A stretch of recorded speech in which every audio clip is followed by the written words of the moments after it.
Hello student, कैसे हैं आप सभी। आई होप आप अच्छे होंगे। बच्चों, अगर आपने फर्स्ट चैप्टर नहीं पढ़ा है तो प्लीज़ आप जाके उसे पढ़िए, नहीं तो आपको आगे के चैप्टर्स नहीं समझ आएंगे। क्योंकि आज की जो हमारी हेडिंग है वो है वैद्युत द्विध्रुव की अच्छी स्थिति में बिंदु पर वैद्युत विभव की तीव्रता ज्ञात करनी है। और हमने पहले वाले चैप्टर में पढ़ा था वैद्युत द्विध्रुव की अच्छी स्थिति में वैद्युत क्षेत्र की तीव्रता ज्ञात करनी थी। तो इसमें हमें वैद्युत क्षेत्र की तीव्रता ज्ञात करनी थी और यहाँ पे हमें वैद्युत विभव ज्ञात करना है। अगर आप पहले की वीडियो नहीं देखे हैं तो प्लीज़ जाके उसे देखिए, तो आपको ये चीज़ें ज़्यादा अच्छे से समझ आएंगी। तो चलिए हम ज्ञात करते हैं। कैसे लिखेंगे इसे? वैद्युत द्विध्रुव की अच्छी स्थिति में किसी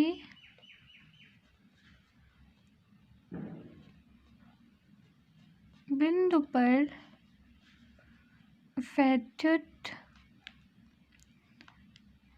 विभव, हमें ये प्रूफ करना है।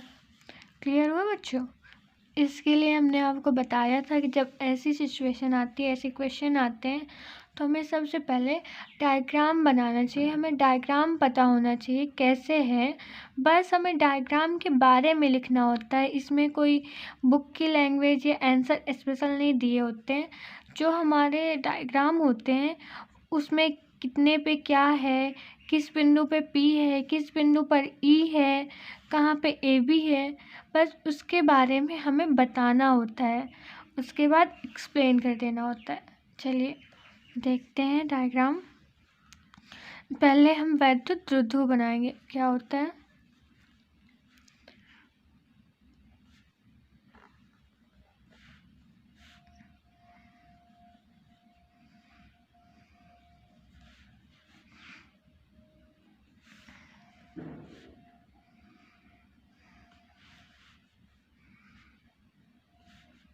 ये हमारा वैद्युत द्विध्रुव हो गया। माइनस क्यू तथा प्लस क्यू AB, जिसको हमने नाम दे दिया।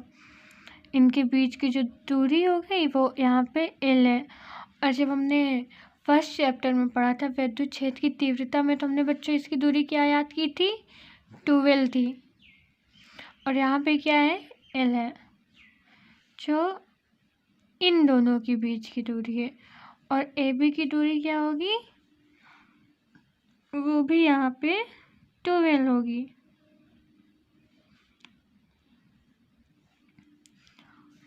और एक बिंदु यहाँ से ऐसे लेंगे,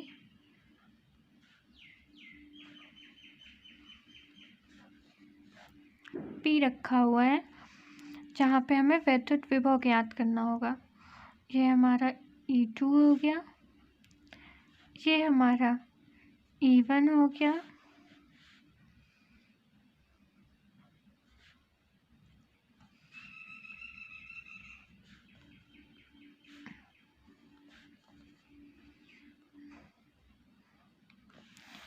देखिए बच्चों अब समझिएगा अच्छे से। इसको कैसे लिखेंगे? माना AB वैद्युत द्विध्रुव है। AB वैद्युत द्विध्रुव है। हमने आपको पहले ही बताया था, जहाँ AB होता है माइनस क्यू प्लस क्यू से होता है, वहाँ पे हम वैद्युत द्विध्रुव उत्पन्न होता है, तो उसे हम क्या बोलते हैं? वैद्युत द्विध्रुव। माना AB एक वैद्युत द्विध्रुव है जो किसी परावैद्युतांक K पर स्थित है, या ये लिख सकते हैं जिसका परावैद्युतांक K है। तो यहाँ पे लिखेंगे जो किसी परावैद्युतांक K पर स्थित है। A जो है वो माइनस क्यू आवेश तथा B जो है प्लस क्यू आवेश के मध्य बिंदु एक O है। मतलब A जो है माइनस क्यू के समीप है, B जो है प्लस क्यू के समीप है, और इन दोनों के मध्य बिंदु एक बिंदु O है। उससे R मीटर की दूरी पर एक बिंदु P उपस्थित है, जिस पर हमें वैद्युत विभव ज्ञात करना है। क्लियर हुआ? कैसे, फिर से समझेंगे कि माना विद्युत द्विध्रुव ए बी है, जो ए के समय माइनस क्यू रखा हुआ है, बी के समय प्लस क्यू रखा हुआ है। इन दोनों की मतलब इन दोनों के मध्य पे एक बिंदु ओ है, जिसके यानी कि कुछ दूरी पर हमें बिंदु पी पर वैद्युत विभव निकालना है। कैसे निकालेंगे, इसके आगे थोड़ा सा लिख देंगे कि प्लस क्यू मतलब इसके कारण जो आवेश के बीच की दूरी है, इसके कारण यहाँ से यहाँ तक की माइनस क्यू से पी तक की जो दूरी है वो होगी आर माइनस एल। यहाँ से यहाँ तक की जो दूरी है वो कितनी होगी, आर माइनस एल। और माइनस क्यू की मतलब इस वाले क्यू की जो यहाँ तक की दूरी है वो क्या होगी, आर प्लस एल। हम लिखेंगे वैद्युत विभव की परिभाषा से। कैसे बच्चों, वैद्युत विभव की परिभाषा से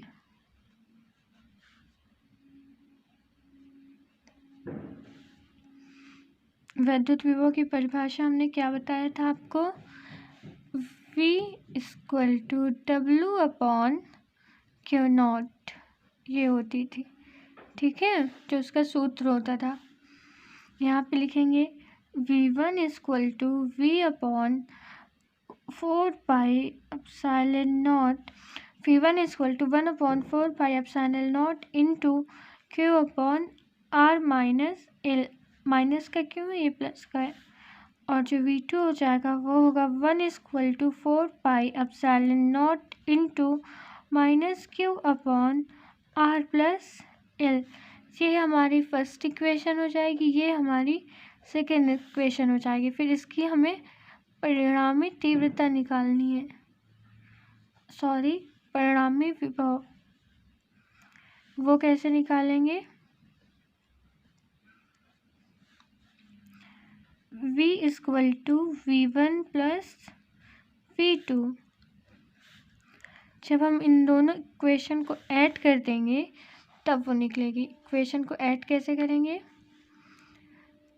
1/4π V = 1/4πε0 इंटू Q/R-L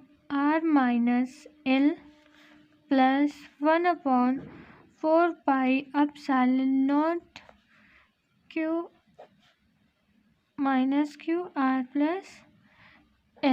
इतना क्लियर हुआ बच्चों आपको कि पहले हम इन दोनों की दूरी निकाल लिए हैं, दूरी निकालने के बाद इनमें परिणामी विभव निकाल लिया। परिणामी विभव कैसे निकालते हैं, दोनों इक्वेशन को ऐड करके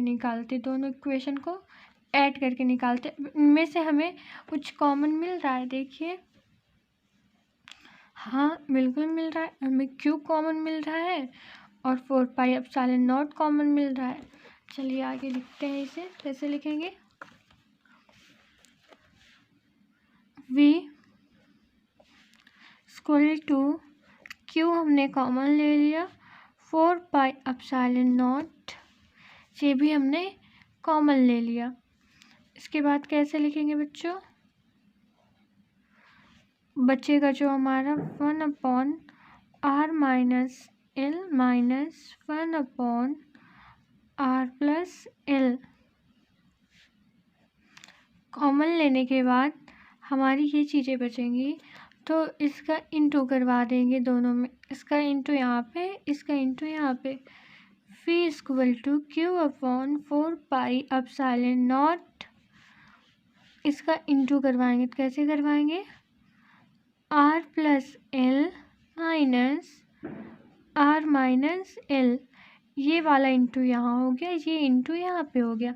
नीचे जैसे चीज़ें रखी हुई थी वैसे ही रखी रहेंगी, R-L R+L, ये हो गया। चलिए इसके बाद हम जो ये ब्रैकेट में है इनको ब्रैकेट से हटा देना है, तो कैसे हो जाएंगी ये, जब इनको ब्रैकेट ओपन करेंगे इनका, V = Q/4πε0 इंटू ब्रैकेट से जब बताएंगे R plus L minus R minus L, ये हो गया। और इन दोनों को इंटू करवा देंगे, आर का इंटू आर में, एल का इंटू एल में। तो क्या आ जाएगा बच्चों, R square minus L square.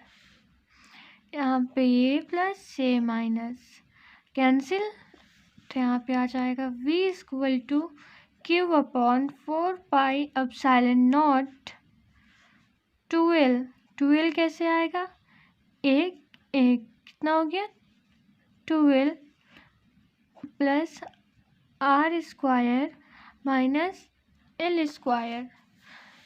अब जब हमारा एल स्क्वायर आ जाता है तो यहाँ पे हमें एल स्क्वायर को नगण्य मानना पड़ता है। एल स्क्वायर को हम नगण्य क्यों मानते हैं, क्योंकि जो इसकी आर से दूरी होती है वो बहुत ज़्यादा कम होती है, इसलिए हमें इसे नगण्य मानना पड़ता है। ये अपने से आपको मानना पड़ेगा। तो कैसे लिखेंगे, v इक्वल टू, अब जो हमारा ये वाला क्यू है इसका हम पंचांतर करेंगे। कैसे, यहाँ पे 1 लिखेंगे और यहाँ लिखेंगे 1/4 pi epsilon naught into 2QL। क्या इसे हम लिख सकते हैं, हाँ बिल्कुल लिख सकते हैं।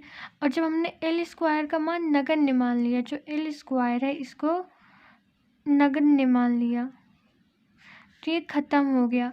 तो यहाँ पे कितना बचेगा, आर स्क्वायर।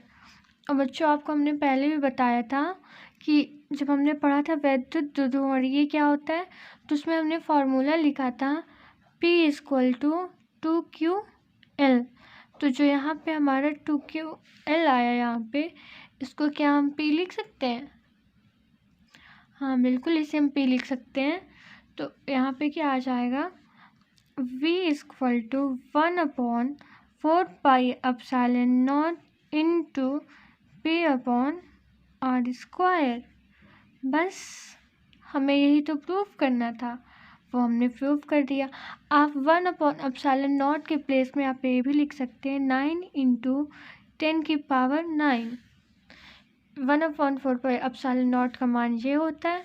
आप यहाँ पे ये भी लिख सकते हैं, गलत नहीं होगा। अगर वीडियो अच्छी लगी है तो प्लीज़ लाइक शेयर सब्सक्राइब करें। Thank you.